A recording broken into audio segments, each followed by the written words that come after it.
Welcome to Policy on Demand's Week in Review. I'm Scott McCandless.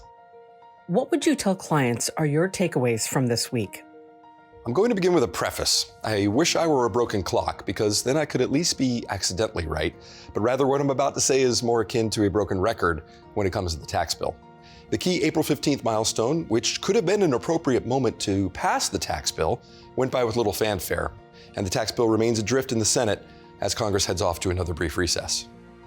Which question related to policy did you get asked the most, and how did you respond?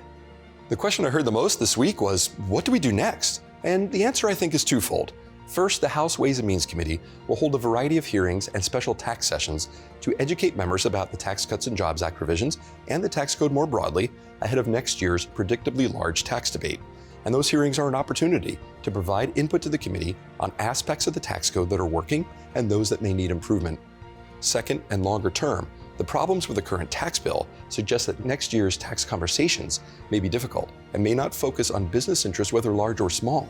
Companies should reflect on their tax talking points and consider new ways to present their case to Congress in light of the changing difficulties we are seeing in the tax space. Where should companies focus their attention in the coming week? With Congress going on recess, this is yet another opportunity to meet with senators or their staff in their home states to reiterate the need for action on the tax bill. There is still a chance and time for its consideration, and it is critical to highlight its importance to tax policymakers. I would also suggest that companies begin preparing for the tax hearings that will be held in the coming months. What exactly does that mean? Have your company's tax story ready to tell. While some are in the stages of grief for the tax bill, its fate is not and need not be complete.